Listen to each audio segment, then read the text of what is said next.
Buenos días, Señor les bendiga, mis amados, el Señor les guarde de una manera maravillosa en este día. Y vamos a tener una palabra de oración antes de iniciar nuestro estudio de la palabra, para que el Señor sea tomando el control de nuestras vidas en este día, para que podamos ser sensibles a su voz, sensibles a su dirección, sensibles a su Espíritu Santo.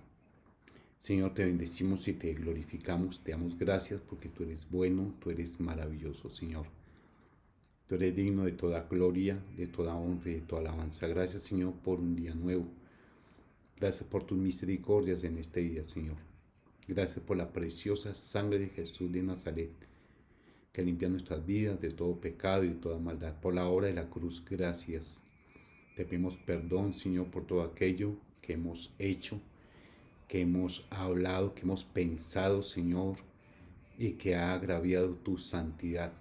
Todo aquello, Señor, que hemos hecho en nuestra carne, que hemos hecho, Señor, en nuestras fuerzas, Señor, y que ha contrariado tu voluntad. Te pedimos perdón y te rogamos en el nombre de Jesús de Nazaret que nos ayudes a ser sensibles y obedientes a tu Espíritu Santo, que hoy nuestros oídos espirituales, Señor, nuestros ojos espirituales sean abiertos, Señor amado, que podamos ser sensibles en nuestro espíritu a tu Espíritu Santo, Señor, para poder ser advertidos de todo peligro, de toda contingencia, para poder ser guiados en tu preciosa y maravillosa voluntad, para poder, Señor, coordinarnos con tu voluntad en nuestras vidas, con tu voluntad para nuestro hogar, para nuestra familia, Señor, para nuestra casa.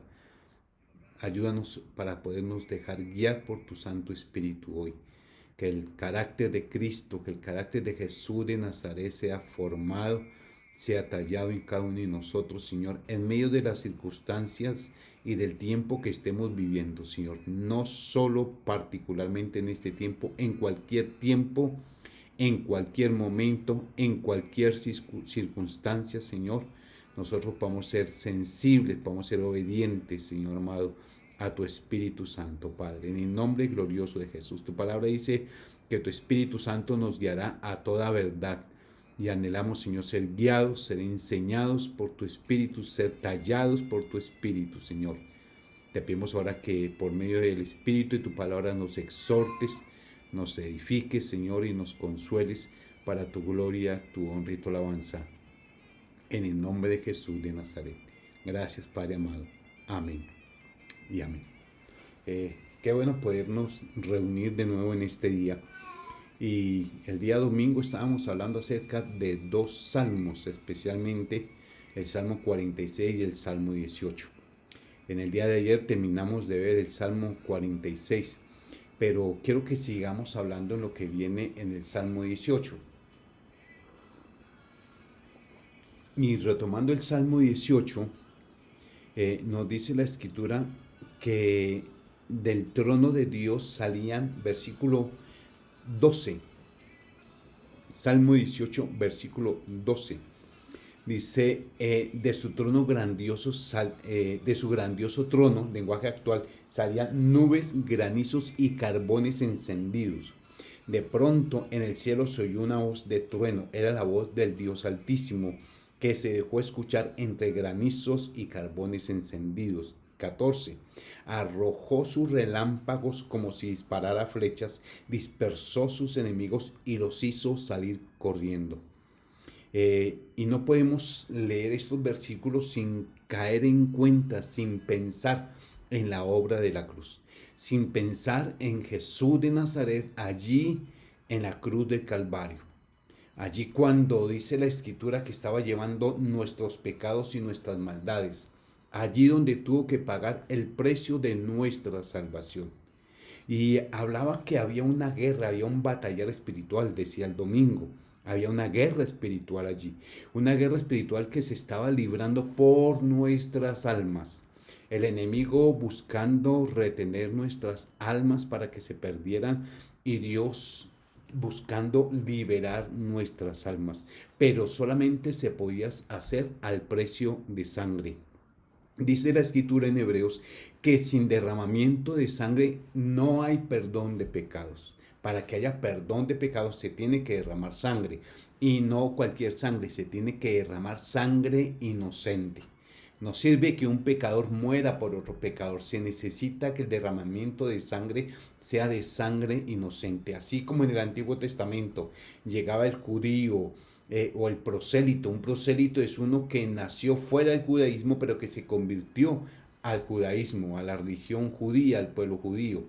Podía llegar un judío, un hebreo de nacimiento, podía llegar un prosélito, traía su corderito, porque él sabía, la persona sabía que había pecado, pero para que la persona no muriera, alguien tenía que derramar una sangre inocente. Y este cordero que él traía era simplemente un cuadro del Señor Jesucristo, el Cordero de Dios que iba a quitar el pecado de la humanidad.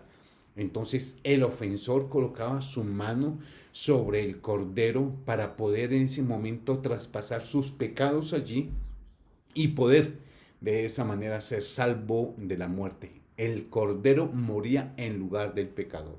Y el Señor Jesucristo, como el Cordero de Dios, murió en la cruz del Calvario sin tener un solo pecado. Y murió por tus pecados y por los míos, para podernos dar salvación y vida eterna. Pero el Señor no solamente quiere darnos salvación, el Señor quiere darnos una vida abundante, una vida de bendición.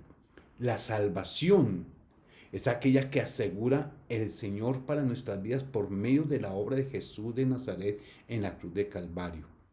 El estilo de vida también el Señor lo ganó para nosotros, pero ahí nosotros decidimos si queremos vivir como Dios quiere que vivamos, si queremos que el propósito de Dios se cumpla en nuestras vidas o si queremos vivir a nuestro antojo.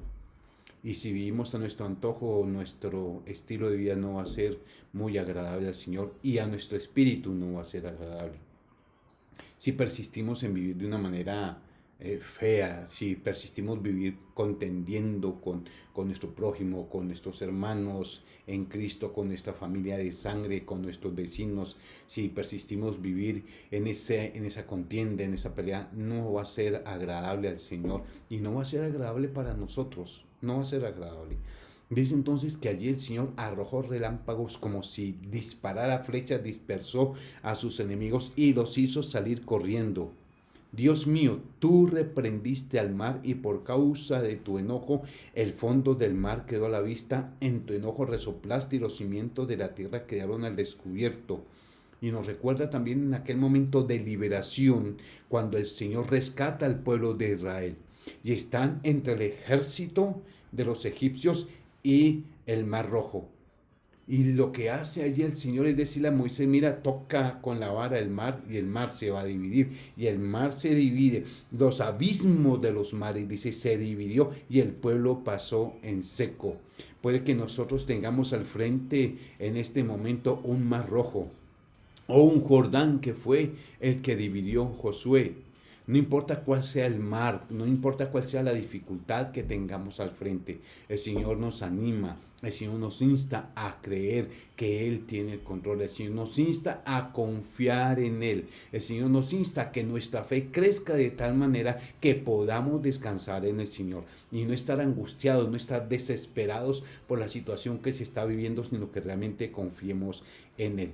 Y en el versículo 17 en adelante nos habla acerca de lo que el Señor Jesús estaba sintiendo en su corazón. Puede que te suene extraño y te suene raro. Cuando lo pensé también me sonó raro, pero dije, bueno, Señor, estoy meditando en la palabra para compartir con la familia IFUS y lo que me vino a mí es que el diablo quiso rematar al Señor Jesucristo cuando había muerto. Sí, Él lo quiso rematar cuando había muerto. Es decir, el Señor Jesucristo muere, entrega su vida por nosotros. Padre, en tus manos encomiendo mi espíritu. Y habiendo dicho eso, expiró. Habiendo dicho eso, murió. Y la tierra se cubrió de tinieblas y la tierra tembló. Los montes temblaron. Y dice la Escritura que el Señor descendió hasta las partes más bajas de la tierra para proclamar su victoria. Y subiendo a lo alto llevó cautiva la cautividad. Es decir, aquellos que estaban allí en el seno de Abraham fueron tomados y llevados al paraíso. Pero en ese lapso de tiempo hay un batallar espiritual impresionante.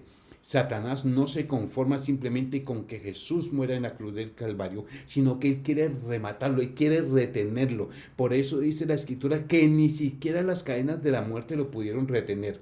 Ni siquiera la muerte pudo retener a Jesús de Nazaret, porque la intención del enemigo era retenerlo allí, impedir que él resucitara. Pero dice aquí la Escritura que entonces Dios con todo su poder y su gloria, dice en el versículo 17, desde los altos cielos me tendiste la mano y me sacaste del mar profundo. Me sacaste de esa situación impresionante, de esa situación complicada en la que me encontraba en ese momento. Y es que el Padre viene en auxilio a Jesús para poderlo levantar, para poderlo resucitar. Porque la Escritura dice que Dios estaba en Cristo reconciliando al mundo consigo mismo. Es decir, el Padre y el Hijo están batallando en esta guerra espiritual a favor tuyo y a favor mío para poder allí darnos salvación y vida eterna por medio de la resurrección de Jesús de Nazaret. Porque si Jesús nos resucitó, entonces vana es nuestra predicación, vana es nuestra fe y somos dignos de la más alta lástima que se le pueda tener a una persona. Pero Jesús sí resucitó. Y dice aquí la Escritura, mis enemigos, versículo 18, versículo 17, mis enemigos me odiaban, eran más fuertes y poderosos que yo, pero tú me libraste de ellos. Se enfrentaron a mí en el peor momento, pero tú me apoyaste. Se enfrentaron a mí, se levantaron contra mí. Es la situación que vivió el Señor Jesucristo. Este es un salmo que se llama como mesiánico, que habla acerca de la experiencia de Jesús de Nazaret. No es solo lo que está pasando David, porque lo que está pasando David no es todo el cuadro que está allí, sino que está hablando de una manera profética de lo que sucedería con Jesús de Nazaret. Y dice, se enfrentaron esos enemigos que odiaban al Señor, las potestades de las tinieblas, las potestades del infierno que se enfrentaron allá al Señor. Dice, se enfrentaron a mí en el peor momento, pero tú me apoyaste. Dice en la versión de la palabra de Dios para todos, el versículo 18, cuando yo estaba en dificultades y mis enemigos me atacaban, el Señor me dio su apoyo y su protección. Era el peor momento para Jesús de Nazaret. ¿Por qué era el peor momento para Jesús de Nazaret? Número 1, la relación de hijo con el Padre se ve rota por causa de nuestro pecado. Si tú lees los pasajes, siempre el Señor se está refiriendo al Padre como Padre mío. Siempre es Padre, Padre una cosa, Padre la otra. Pero cuando cubren las tinieblas la tierra y Satanás se levanta con todo el poder que él tiene en contra del Señor Jesucristo, del pecado de toda la humanidad, desde Adán hasta el último de los hombres, viene sobre Jesús de Nazaret, las tinieblas cubren allí. Entonces Él entrega su vida por nosotros y el Padre y el Hijo, allí en ese momento esa relación de Padre e Hijo se corta de tal manera que Jesús de Nazaret le dice, ya no dice Padre mío, dice Dios mío, Dios mío. Porque cuando nosotros pecamos, nuestra relación con nuestro Padre se ve fracturada. Y de pronto vemos a nuestro Padre como un Dios airado. Sí, Dios se aira por nuestro pecado, pero Él es paciente. Él es paciente.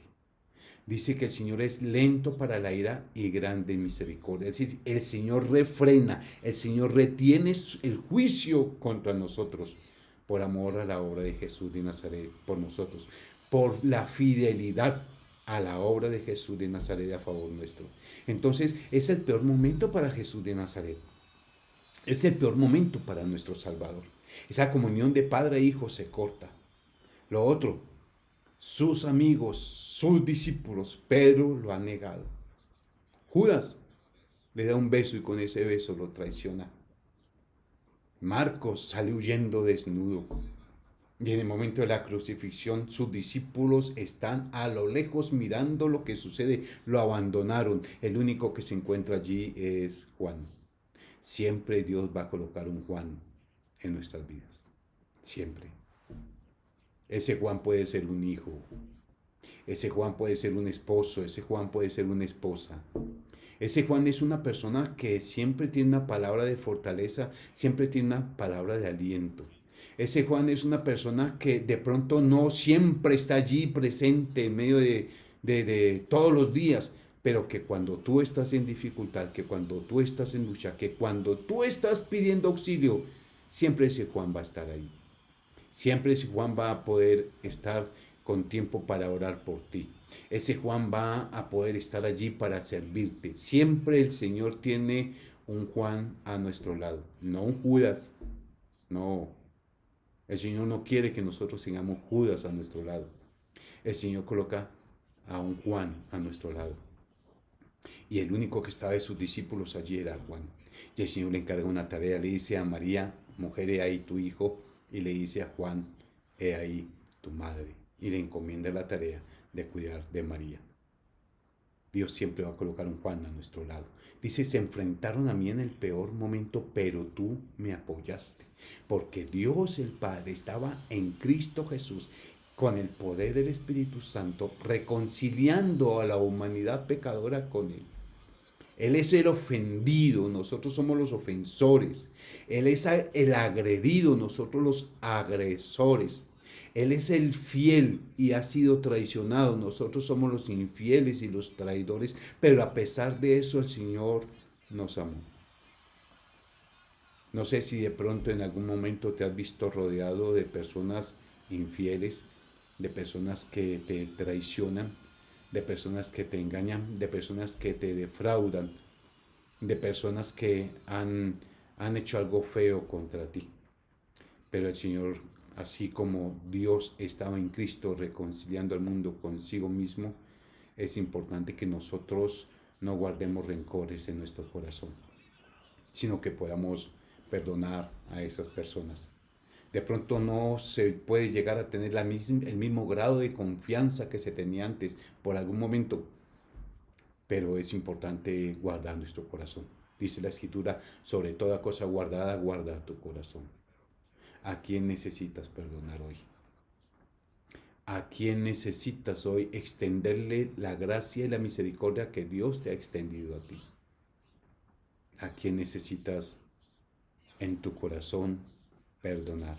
Y que cuando esa persona, cuando su nombre, cuando su imagen llegue a tu mente, a tu corazón, no sientas, uy, o que si de pronto te la encuentras cara a cara, no vayas o rehuyes por otro lado. No, Dios estaba en Jesús reconciliando al mundo pecador, a los infieles, a los traidores, a los que le han agredido, los estaba reconciliando con Él, perdonándolos en Cristo Jesús. Y el Señor nos dice a nosotros que hemos perdonarnos los unos a los otros. ¿Cómo? Así como Dios nos perdonó a nosotros en Cristo Jesús. Dice entonces allí el versículo 19, me diste libertad, me libraste porque me amas. Llevando lo alto, llevó cautiva la cautividad. Me diste recompensa porque hago lo que quieres. Me trataste con bondad porque hago lo que es justo. Indudablemente este es el carácter de Jesús de Nazaret. Dice en la versión de la palabra de Dios para todos, el Señor me recompensó como merecía porque actué con justicia. Y dice la Escritura que en justo no hay ni uno solo, pero Jesús de Nazaret es el justo. Dice allí en la versión de la Reina Valera, dice, porque yo he guardado los caminos de Jehová y no me aparté impíamente de mi Dios. Dice, pues todos sus juicios estuvieron delante de mí y no me he apartado de sus estatutos. Fui recto para con él y me he guardado de mi maldad. ¿Quién ha hecho eso? Jesús de Nazaret. Jesús de Nazaret. Jesús de Nazaret es el único que cumplió a la perfección la ley. Dice, por lo cual me ha recompensado Jehová, conforme a mi justicia, conforme a la limpieza de mis manos delante de su vista. Y subiendo a lo alto llevó cautiva la cautividad y se sentó a la diestra del Padre, allí en el trono de Dios, a la diestra del Padre. Por eso dice la Escritura que el Señor con gusto entregó su vida porque había un galardón para él. por lo que tenía frente ese galardón y era sentarse a la diestra del Padre, por lo cual me ha recompensado Jehová conforme a mi justicia, conforme a la limpieza de mis manos delante de su vista, porque Dios lo ve absolutamente todo. Y Dios ha visto cuando tú y yo pecamos. Pero cuando Dios el Padre miraba a Jesús de Nazaret, no encontró en él ningún defecto, no encontró en él ningún pecado. Limpio te mostrarás para con el limpio y severo serás para con el perverso, porque tú salvarás al pueblo afligido y humillarás los ojos altivos. Y el Señor dice, aprendan de mí que soy manso y humilde de corazón. Tú encenderás mi lámpara. Jehová mi Dios alumbrará mis tinieblas. Ya entra ahí David, porque en el Señor no hay tinieblas. Pero ya entra ahí David. Y David tiene una esperanza, que el Señor encienda su lámpara, que su espíritu sea avivado. Esta lámpara nos habla del Espíritu Santo, de la presencia del Espíritu Santo en nuestra vida. Y Él dice, tú encenderás mi lámpara, Jehová, Dios alumbrará mis tinieblas. Él nos dará luz, como dice la Escritura en el Salmo 119, 105, lámpara es a mis pies tu palabra y lumbrera a mi camino. Y aquí entra David, ¿no es cierto? Y dice, contigo desbarataré ejércitos y con mi Dios asaltaré muros. Esa es una combinación de aparecer Jesús y aparecer David. Dice, en cuanto a Dios, perfecto es su camino y acrisolada la palabra de Jehová. Escudo es a todos los que en él esperan. Escudo, protección, defensa de la palabra del Señor.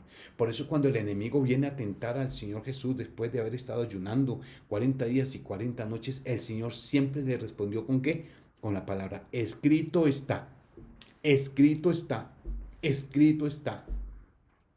La palabra del Señor es como un escudo para aquellos que esperamos en Él. Porque ¿quién es Jehová sino solo? ¿Quién es Dios sino solo Jehová? ¿Y qué roca hay fuera de nuestro Dios? No hay roca fuera de nuestro Señor. Él es nuestro escudo, nuestra fortaleza. Dice, Dios es el que me ciñe de poder y quien hace perfecto mi camino, quien hace mis pies como de siervas y me hace estar firmes en mis alturas.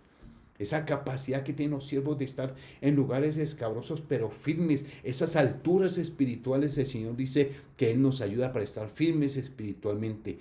Me diste a sí mismo el escudo de tu salvación, tu diestra me sustentó y tu benignidad me ha engrandecido. Ensanchaste mis pasos debajo de mí, dice allí, y mis pies no han resbalado. Perseguí a mis enemigos. Está en esa batalla espiritual. Perseguí a mis enemigos, los alcancé y no volví hasta acabarlos. Los herí de modo que no se levantaran. Cayeron debajo de mis pies. Y la palabra dice que todo principado y toda potestad de las tinieblas está debajo de los pies del Señor Jesucristo. Y si está debajo de los pies del Señor Jesucristo, están también bajo nuestros pies. Somos más que vencedores en Jesús de Nazaret. Dice, tú me ceñiste de fuerza para la pelea, has humillado a mis enemigos debajo de mí. El Señor quiere que nos levantemos como guerreros espirituales, como hombres y mujeres poderosos en Dios, en ese batallar espiritual. Has hecho que mis enemigos me vuelvan las espaldas para que yo destruya a los que me aborrecen. Clamaron a ti y no hubo quien los escuchara y los ayudara. Hasta a Dios clamaron, pero Dios no les ayudó de ninguna manera. Y dice, y los molí como polvo delante del viento, los eché fuera como lodo de las calles. Dice la Escritura que el Señor venció a los principados y a las potestades y despojándolos, es decir, quitándoles con violencia todo poder y toda autoridad que tenían sobre nosotros, los exhibió públicamente, triunfando sobre ellos en la cruz. Es como el Señor entrando en su corcel y proclamando su victoria, y atrás vienen sus prisioneros. Atrás vienen todas las potestades del enemigo que fueron vencidas por el Señor Jesucristo, y en su desfile victorioso van allí como prisioneros. Me has librado de las contiendas del pueblo, me has hecho cabeza de las naciones. Pueblo que yo no conocía me sirvió.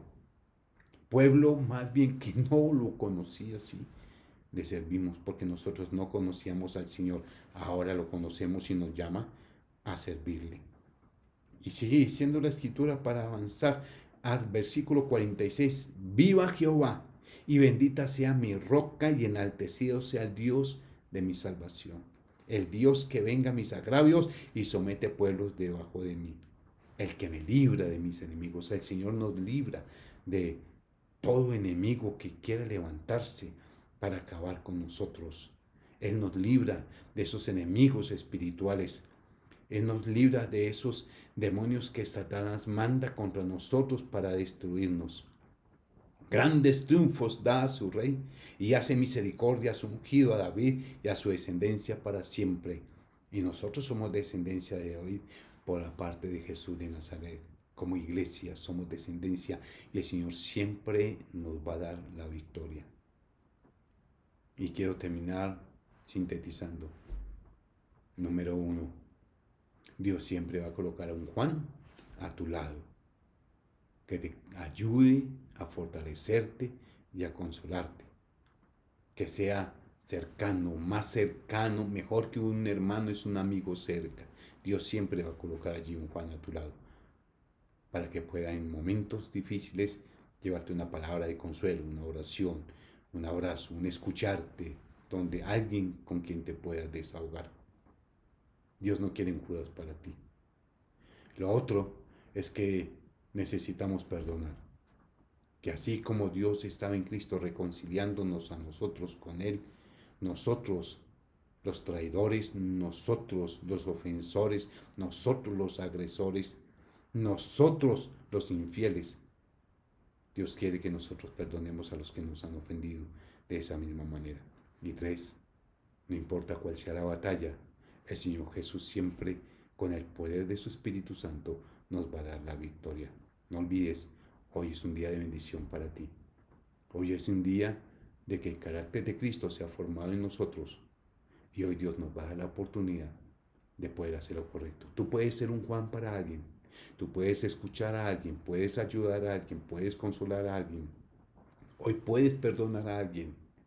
Hoy puedes obtener la victoria sobre tus batallas. Te bendigo, amada familia IFUS, en el nombre de Jesús. Te bendigo a ti que de pronto no eres de la familia IFUS y estás pasando de casualidad por este lugar, pero no es casualidad. Te quiero decir que la Biblia dice que todos nosotros hemos pecado. El Señor dice que todos hemos pecado. Pero que si tú recibes en este momento a Jesús de Nazaret como tu Salvador único y personal, el Señor va a traer salvación y vida eterna a tu alma. Y solamente tienes que repetir con fe esta oración después de mí. Diga: Señor Jesús, yo reconozco que he pecado. Te pido perdón por todo lo malo que yo he hecho. Puede ser poco o puede ser mucho. Te pido perdón por todo lo malo que he hecho. Y te ruego que seas mi Salvador. Te recibo como mi Salvador único y personal. Y que a partir de este momento tú seas, oh Dios, el Señor de mi vida. Ayúdame con tu Espíritu Santo para ser la persona que tú quieres que yo sea. Y ahora que te puedo llamar Padre por medio de Jesús de Nazaret, Padre, que tu propósito en mí se cumpla para tu gloria y alabanza. En el nombre de Jesús de Nazaret. Amada familia, amados amigos, Dios los bendiga, el Señor los guarde. Un Juan para alguien. No se te olvide hoy perdonar a alguien y no se te olvide que en medio de tus luchas y tus batallas, el Señor te va a dar la victoria. El Señor te bendiga y el Señor te guarde.